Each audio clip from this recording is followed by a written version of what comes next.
Salam jumpa pemirsa, kami kembali hadir dengan rangkaian informasi yang dihimpun dari berbagai penjuru dunia. Bersama saya, Selis Regar, inilah Simpo Dunia selengkapnya.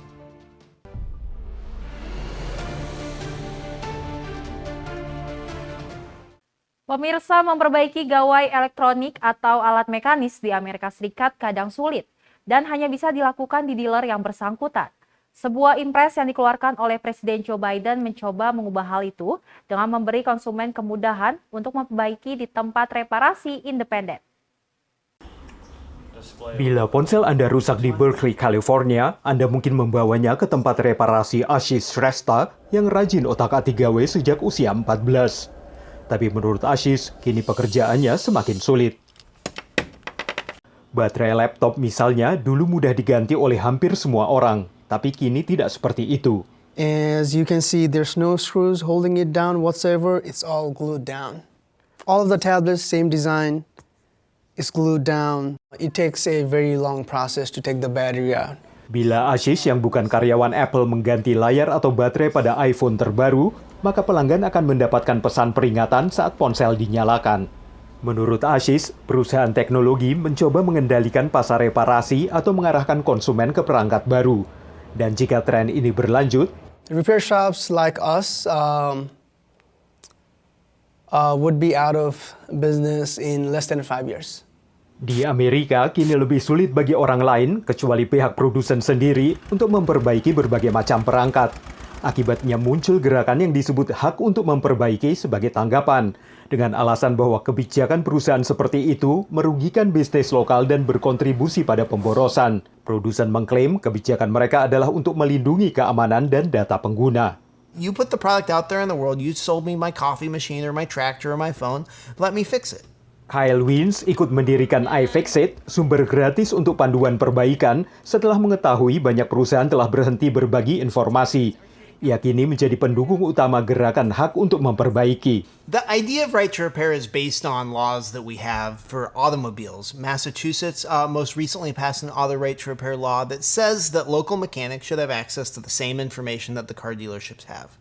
So if you have a Ford F-150, you can take it to the local mechanic or you can take it to the Ford dealer. You have a choice. Pertengahan Juli ini, gerakan hak untuk memperbaiki mendapat dukungan Presiden Biden. Without healthy competition, big players can change and charge whatever they want. Sebagai bagian dari mandat lebih luas untuk memacu persaingan dalam perekonomian Amerika, Presiden Biden memerintahkan aturan baru yang membatasi larangan perusahaan terhadap tempat reparasi independen atau orang yang memperbaiki sendiri. The bill is passed. Lebih dari separuh negara bagian Amerika sudah mempertimbangkan legislasi hak untuk memperbaiki. Inisiatif ini menghadapi tantangan kuat dari beberapa perusahaan terbesar Amerika. Ford has some damage in it. Masih terlalu dini untuk mengetahui dampak aturan baru pada beragam perangkat, tapi Kyle Wiens tetap punya harapan. I'm optimistic that with an executive order like this or with legislation that will set the stage for a new era of product longevity. Hopefully that will return a little bit of the soul that we've been missing to the objects in our lives. Dukungan Presiden Biden bagi hak untuk memperbaiki ini tertera dalam Impres untuk mendorong kompetisi dalam perekonomian Amerika. Menurut Gedung Putih, Impres ini bertujuan mengurangi tren konsolidasi korporasi, meningkatkan kompetisi, dan memberikan manfaat konkret bagi konsumen, pekerja, petani, dan usaha kecil di Amerika. Dari Arlington, Virginia, saya Helmi Yohanes dan tim VOA. Sektor pariwisata dan industri nelayan di kawasan pantai selatan Spanyol terancam oleh serbuan ganggang laut. Menurut para ilmuwan, spesies ganggang invasif ini masuk dari Asia dan memerlukan langkah pencegahan untuk bisa menyelamatkan industri nelayan dan pariwisata. Terletak di ujung semenanjung Iberia, Tarifa adalah kota paling selatan di Eropa. Bentangan tipis Mediterania yang memisahkan Eropa dari Afrika ini adalah tempat transit bagi paus dan tempat memancing yang kaya akan tuna berkat nutrisi di Mediterania. Ini juga merupakan rute transit utama bagi perdagangan dunia, dengan sekitar 300 kapal lewat di sini setiap hari. Di kapal seperti inilah para peneliti yakin ganggang yang invasif telah menciptakan apa yang disebut sebagai mimpi buruk bagi lingkungan hidup. 40 años aquí, conozco bien las corrientes y en mi vida he conocido lo que estoy conociendo ahora. Aquí, por la arga esta, ¿sabes? Los pulpos antes se veían muchísimo y ahora llevamos años que vemos uno o dos y antes era patá. Pero claro. Nama ilmiah ganggang ini adalah Rugulopteryx okamurei. Ganggang ini berasal dari Asia dan tumbuh subur di dasar laut sedalam 10 hingga 20 meter, tidak memiliki predator dan mengambil alih celah tempat hidup spesies laut. Es un manto de alga lo que ves. De hecho tengo grabado unos salmonetes encima de las algas, centollo andando por encima de las algas. Las especies se están quedando sin sus cuevas, sin las grietas, que es donde ellos al final se cobijan y demás. Tarifa adalah pelabuhan bagi 44 perahu nelayan yang kini terancam. Kapal nelayan tiba di pelabuhan dengan jaring berisi ganggang dan bukan ikan, sehingga berakhir di tempat sampah. Tuna adalah ikan tangkapan yang paling berharga, tapi kini sumber makanannya menghilang. Industri pariwisata juga terancam karena ganggang menjadi gangguan, baik bagi mereka yang ingin berenang atau ingin berselancar. Para penyelam juga sulit melihat kehidupan laut. Si me explico, las algas se van moviendo con las mareas de un sitio para otro. Hay días que hay mucha y hay días que hay menos. Ganggang ini berasal dari pantai Tiongkok, Jepang, dan semenanjung Korea dan tiba di tempat ini lewat air pemberat di kapal kargo. Peneliti Antonio Vegara mempelajari solusi yang memungkinkan, termasuk meminta kapal membersihkan tangki mereka sebelum berlabuh di pelabuhan Spanyol dan Maroko. Bien las aguas de lastre de los buques que operan en Tangermet, Gibraltar y Bahía de Algeciras tengan su tratamiento de aguas de las que vienen de la zona de Asia, el origen de este alga. Antonio mengajar di pusat pendidikan bagi warga dewasa di Tarifa dan karyanya termasuk menemukan cara memanfaatkan ganggang untuk membuat produk seperti pupuk dan kosmetik. Solusi mengurangi invasi ganggang ini diharapkan bisa menyelamatkan keanekaragaman hayati, pariwisata, dan industri nelayan yang terancam di wilayah ini. Dari Arlington, Virginia, saya Helmi Yohanes dan tim VOA. Pemirsa, sebuah inovasi baru yang bisa mencegah orang dari mengemudi saat mabuk sedang dikembangkan di Amerika Serikat. Terobosan fitur keselamatan baru ini memanfaatkan beragam sensor di dalam mobil untuk mendeteksi kondisi pengemudi dan berpotensi menyelamatkan ribuan nyawa di jalan raya. Banyak orang tidak terlalu berpikir saat akan mengemudikan mobil. Tinggal nyalakan mesin dan mulai mengemudi. Tapi ini tidak akan terjadi bila pengemudi sedang mabuk. Two technologies are being explored. Sebuah fitur keselamatan baru sedang dikembangkan untuk memungkinkan kendaraan menggunakan sensor sentuh dan nafas untuk mengukur kadar alkohol dalam darah pengemudi secara cepat. Bila kadarnya di atas batas legal, maka mobil tidak akan bisa jalan. Sensor nafas yang terintegrasi ke dalam berbagai komponen mobil mendeteksi napas yang dikeluarkan pengemudi. And the sensor can compare the two. Sistem yang memakai cahaya inframerah ini mengukur campuran alkohol dan karbon dioksida dalam napas pengemudi. Dengan sistem berbasis sentuhan, sensor di tombol start atau setir bisa membaca alkohol darah di bawah permukaan kulit dengan menyinari cahaya inframerah melalui ujung jari pengemudi. Program sistem deteksi alkohol pengemudi ini mendapat dukungan beberapa perusahaan besar otomotif dan bertujuan mengurangi sekitar 10.000 kematian setiap tahun akibat mengemudi dalam kondisi mabuk di Amerika. And that is really ultimately our goal with the program, is to eliminate what is eminently preventable and in the end eliminate the family grief that comes along with it. The Driven to Protect Initiative. Virginia menjadi negara bagian pertama yang menguji sensor pernapasan dan mendapat masukan dari para peserta. When we as a team looked at the technology, it became very clear to me that this technology had the possibility of having the kind of impact that you might associate with the seatbelt. I have one child, one son. He is it. And it gives me great hope for the future that my son will be able to live in a world devoid of drunk driving. Inovasi sensor pendeteksi pengemudi mabuk ini masih dalam tahap pengembangan. Tapi adanya potensi untuk menyelamatkan ribuan nyawa di jalan raya mendorong para peneliti untuk mewujudkan teknologi ini agar bisa diproduksi massal dan dipasarkan. Dari Arlington, Virginia, saya Helmi Yohanes dan tim VOA. Penangkapan berlebihan ikan di laut menginspirasi ilmuwan di San Francisco untuk mengembangkan daging salmon di laboratorium. Inovasi ini diharapkan juga bisa menjawab masalah ketahanan pangan dan gizi dari sumber sari laut. Segar dan menggiurkan. Jangan salah, Ikan salmon ini datang dari cawan petri di San Francisco. Setelah tren daging sapi dan ayam dikembangkan di laboratorium, para ilmuwan kini bereksperimen untuk mengembangkan daging salmon. It's the second most consumed seafood that we eat as a country after shrimp, and it's the most consumed finfish. It also has a huge amount of culinary flexibility, let's say, right? Dengan menggunakan sel ikan salmon coho, daging dikembangkan melalui proses serupa fermentasi dalam tangki stainless steel. Rangka berbahan dasar nabati membantu sel untuk tumbuh serupa dengan bentuk daging ikan salmon. Dalam waktu 6 hingga 8 minggu, daging salmon siap disantap. The texture is so close. The firmness of the fish, the color of the fish, the striations, and it has just this really great clean finish. And you can taste that in the product. Salmon dan sari laut lain yang jadi panganan populer belakangan ini mengakibatkan penangkapan ikan yang berlebih. Sementara salmon budidaya menghadapi masalah kekeringan akibat perubahan iklim. Stocks are declining, oceans are warming, planet's warming up, and there's been a lot of movement toward alternative proteins, right, across the board. As a way to create another choice, another solution, another option for consumers that might be a little bit easier on the planet. Wildtype percaya daging salmon kembangan mereka bisa mengatasi permasalahan ketahanan pangan. Typically when a fish is harvested, there's so much of it that is just discarded. So things like, the fins and tails and guts and parts that, we don't consume. And so when we started Wildtype, we wanted to really focus on just in the most efficient way possible, create just what we eat. Saat ini daging salmon masih dalam fase prototipe.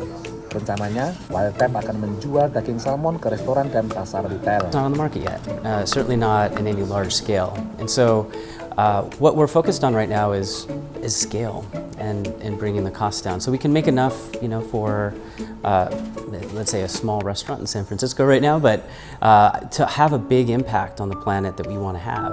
Sementara, pelaku industri restoran menilai salmon yang lahir dari laboratorium ini bisa jadi masa depan sektor pangan. Ultimately, I would love to have a restaurant that's open in the future.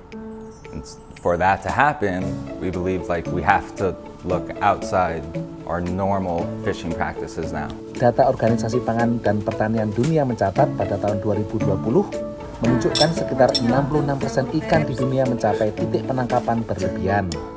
Demikian laporan VOA. Ya, baik pemirsa, konsumsi susu sapi di Amerika Serikat turun tajam seiring pergeseran selera konsumen, pertimbangan dampak lingkungan, dan perubahan panduan gizi. Departemen Pertanian Amerika Serikat memperkirakan konsumsi susu sapi anjlok hingga 40% dibandingkan tahun 1975. Ini memaksa peternak yang turun-temurun berternak sapi perah beradaptasi. Ada perubahan pada usaha peternakan susu di Vermont ini setelah usaha milik keluarga ini dilanjutkan oleh Brian dan Stephen Jones. We've been farming here on this spot since 1872. 3 or 4 years ago, we kind of was looking into trying to do something different because for us, cows just weren't working anymore. So we started doing some investigation into goats and spent about 2 years studying it before we decided to do it.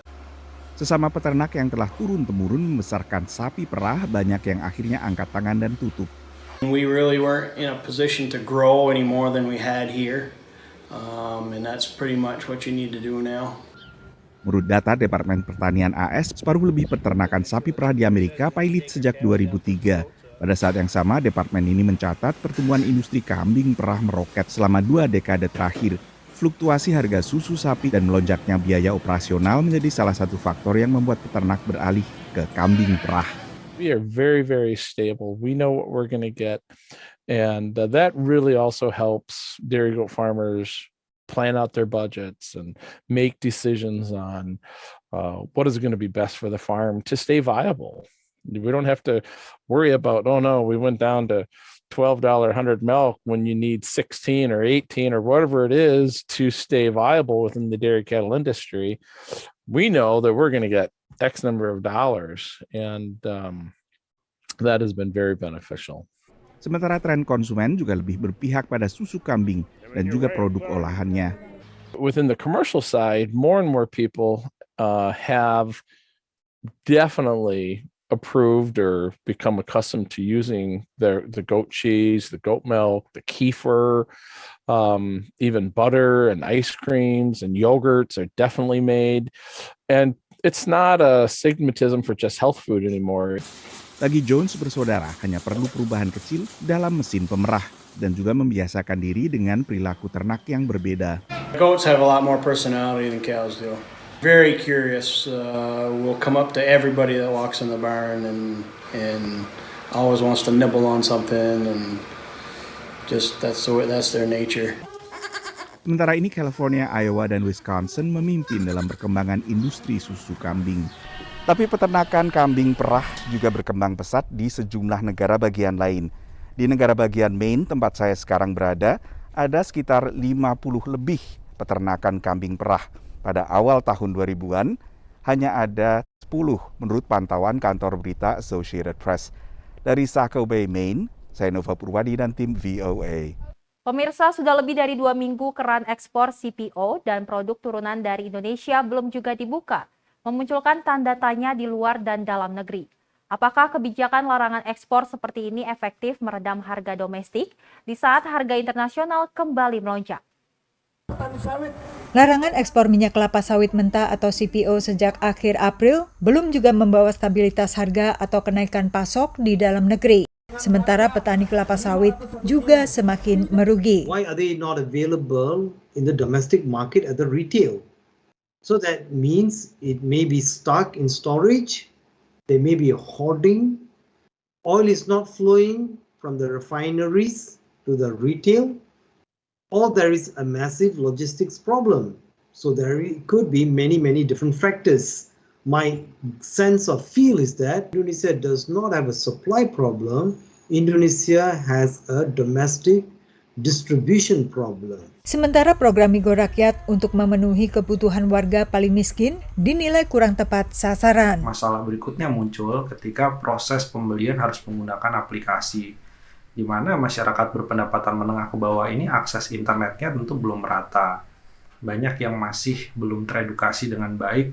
Yang terjadi apa? Waktu yang dibutuhkan untuk melakukan pembelian minyak goreng rakyat ini akan jauh lebih lama, karena dia harus membuat aplikasi, harus membuka atau mendownload aplikasi tertentu, kemudian memasukkan data KTP, NIK, verifikasi. Padahal yang dibutuhkan adalah kebutuhan pokok minyak goreng ini. Jadi harusnya prosesnya dipersingkat. Ya, cukup menunjukkan KTP misalnya. Pemerintah telah menangkap sejumlah penyelundup dan penimbun, tapi analis menilai tak ada langkah selanjutnya untuk menstabilkan harga secara efektif.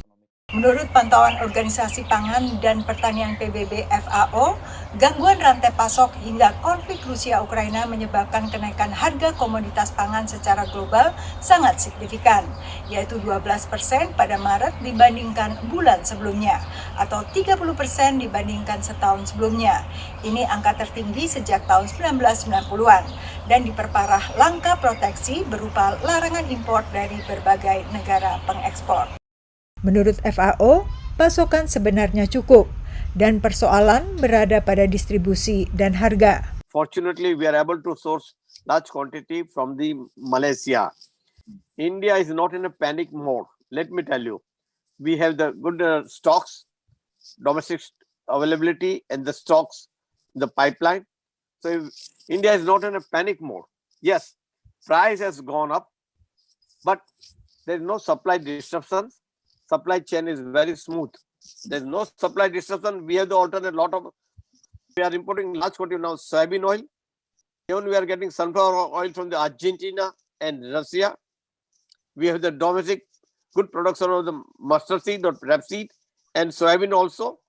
And apart from that, we have two more oils, rice bran oil and cottonseed oil.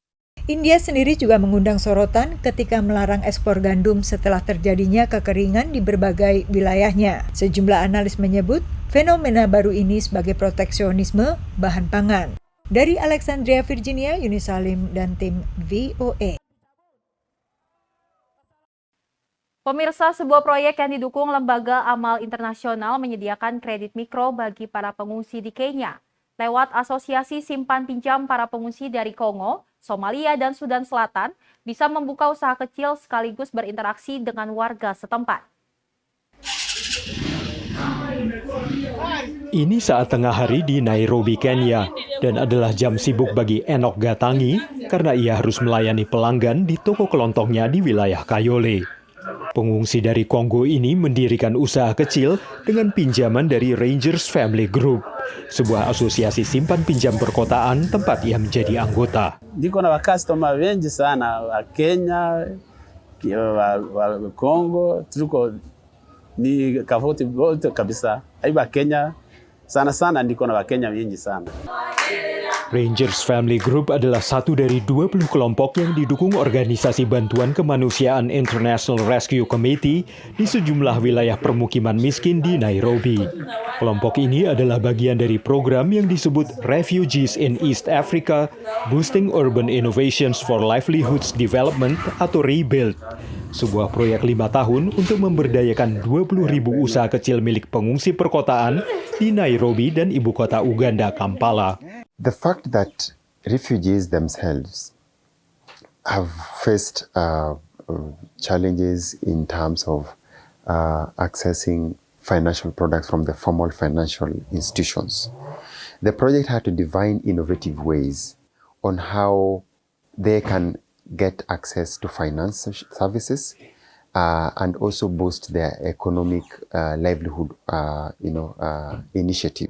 Dalam program ini, para pengungsi dan warga setempat membentuk kelompok beranggotakan 15 hingga 30 orang. Para anggota menyumbangkan saham yang dikumpulkan dalam akun aplikasi uang seluler yang dapat dipinjam anggota untuk menjalankan usaha. Menurut para anggota, proyek ini telah meningkatkan kesejahteraan ekonomi mereka. Mbeleni mtu alikuwa hakukuwa anapata pesa ya kujisaidia, lakini venye tuliungana, mwenye anataka 10,000 anachukua, mwenye anataka 5,000 anachukua. So watu tumejiunua kulingana na venye sasa tumeweka kikundi. Dari 500 juta pengungsi di Kenya, sekitar 80.000 tinggal di wilayah perkotaan. Dan partisipasi mereka dalam perekonomian nasional bergantung pada integrasi ini. When we focus on economic empowerment, we are giving the vulnerable or the voiceless opportunity to also have a feel and contribution in the national cake. Pemerintah Kenya mengatakan kamp-kamp pengungsi ini akan ditutup bulan depan dan banyak pihak menanti langkah apa yang selanjutnya akan diambil pihak berwenang. Pengungsi yang sudah terintegrasi seperti Enoch berharap jika kamp-kamp ini harus ditutup, maka mereka yang kini tinggal di dalam kamp sudah siap dan akan bisa hidup bersama komunitas Kenya. Dari Arlington, Virginia, saya Helmi Yohanes dan tim VOA. Informasi tadi pemirsa sebagai penutup jumpa kita kali ini. Tetap saksikan Simpo Dunia hanya di Simpo TV. Saya Selis Regar dan kru yang bertugas pamit undur diri. Terima kasih dan sampai jumpa.